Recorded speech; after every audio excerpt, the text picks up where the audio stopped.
course, first of all, the situation with the clowns is, you know, kids in the area think, I guess, that it's a prank or a joke, in which, unfortunately, in the day and time that we live, we have to take those complaints seriously.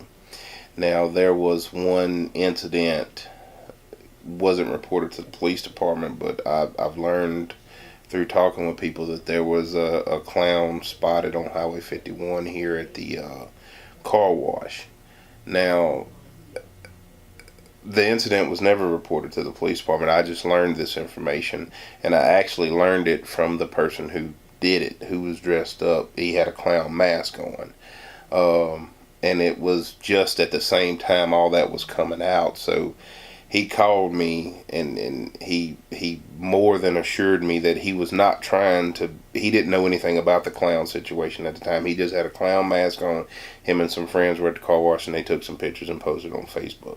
It was just being foolish. So I felt that there was no need to charge the gentleman for anything, because no one reported that incident to begin with. And I know the guy, so if a situation does arise where this happens again, I know who he is.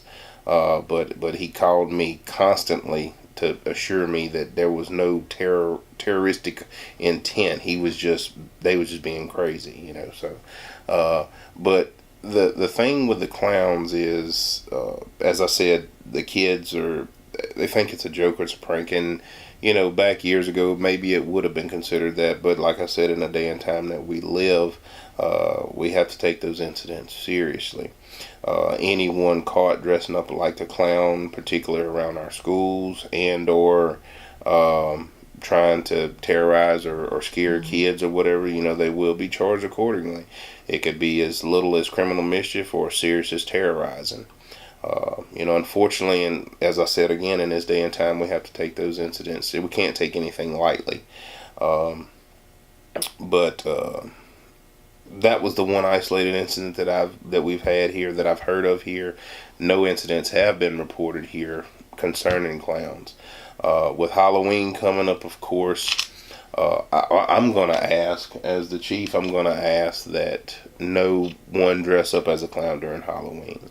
Obviously, I can't make you not dress up as a clown, but understand that if you are caught dressed up as a clown, you can expect to be stopped and or interviewed by the police department. One thing I want to talk about is, everyone knows this is homecoming week. A lot of unusual festivities are going on in and around the school, of course, culminating in the big game Friday night. But we do have a parade Thursday, and we want everyone to come out and obviously enjoy it and have a good time. But we want them to be safe and remain safe during this homecoming week, and just take care of each other. But as I said, we're in Kentwood and we're always family oriented, so I don't think we'll have big problems. Another thing that I have encountered firsthand is that for some reason people are not understanding that they do have to stop school buses with their arms out, particularly on Highway 38. The law states that when the stop arms are out, all traffic in all directions must come to a complete stop when the school bus is loading and unloading kids, when the stop arms are out. For some reason, people think just because if the school bus is eastbound and they're on the westbound side that they don't have to stop. That is totally untrue.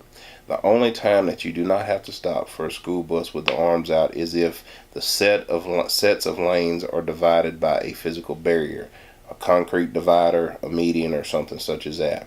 But as on our only 4-lane highway in town, all traffic has to stop in all lanes because there is no physical barrier between the sets of lanes. Also, we have increased our enforcement in that, and as well as speeding in both our school zones with O.W. Dillon and Kentwood High School. Most of our kids live relatively close to the school, so they walk. We have a lot of pedestrian traffic. That's the reason why those school zones are in place, because we do have a lot of pedestrian traffic, and they need to be mindful that kids are walking to and from school during those hours. So, they need to maintain a safe speed. In addition to the motorists, the pedestrians, to the kids that are listening, they need to be aware of themselves walking. You're to walk facing the traffic. In other words, you don't walk with the flow of traffic, you walk against the flow of traffic. Most of the streets around the school have sidewalks. Please utilize those sidewalks. That's what they're there for. Walking in the road is not smart, number one, and it's just not acceptable. Use the sidewalks and walk against the flow of traffic so people can see you. In that, I see a lot of kids walking with those earbuds in their ears, and I just, some kids that matter of fact, kids that ride my school bus, they get on the bus with the earbuds in their ear, and I'll ask them something and they don't hear it. I mean, they couldn't hear thunder outside. So, it's not wise to cover both of your ears up while you're walking. I mean, anything can happen. You need to be able to hear what's going on around you while you're walking. A young man was just murdered. The police was telling him to stop, and he didn't hear them because he had the earbuds on. And that's unfortunate. And it's just, for some reason, children nowadays need to gain a better understanding of what's going on around them. I mean, it's like outstanding job, you and the police department. Thank you so much. It's our pleasure. Yeah. I often brag about the Kentwood Police Department to other people because it's a family. Absolutely. The very first thing you said, people care here, really. They do. They do.